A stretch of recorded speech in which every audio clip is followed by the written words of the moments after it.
देखिए, मैहर के लिए कोई नया आदेश नहीं है। इसके पूर्व भी कितने जो प्रशासक देवी जी के हुए हैं एसडीएम, उनके आदेश पड़े हुए हैं, हमने कई बार दिखाया भी है।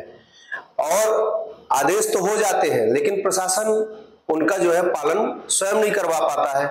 इसके पूर्व में जब यहाँ हिंदू समाज ने मांग की, जागृति आई कि धार्मिक नगरी से मांस और मदिरा दोनों बंद होना चाहिए, तो मांस तो उस समय जब विवाद की स्थिति निर्मित हुई 2017 में, उसके बाद लगातार कलेक्टर मुकेश शुक्ला जी थे, उनके माध्यम से और ये सारी चीजें बंद करा दी गई थी, लेकिन इसका पालन नहीं हो पा रहा। और अगर प्रशासन को जानकारी ना हो तो मैं देता हूं, उसी समय नगर पालिका के अंदर मदार छल्ला में मांस की दुकानें नगर पालिका प्रशासन के पैसे से बनी हुई है, जाकर के उसकी जांच कर लें। आज तक शिफ्ट नहीं करा पाए तो आगे मैं क्या कहूं इसके लिए।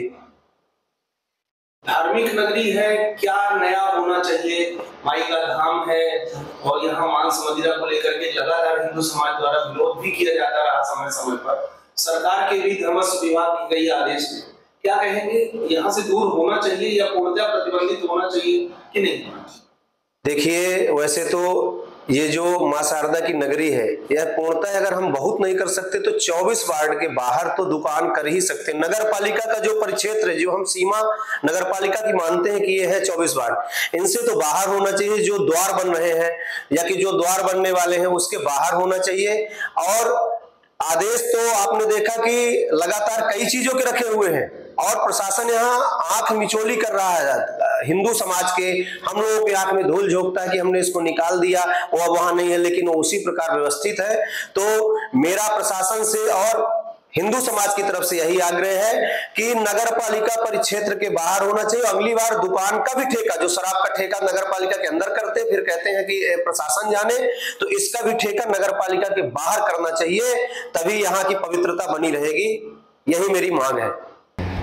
देखिए, नवरात्र में यहाँ भारी मात्रा में भीड़ आती है, दर्शनार्थी आते हैं, श्रद्धालु आते हैं, तो जिसके कारण से एक निर्णय लिया गया है कि 10 दिनों के लिए मैहर में मांस, मछली, अंडा की बिक्री नहीं होगी।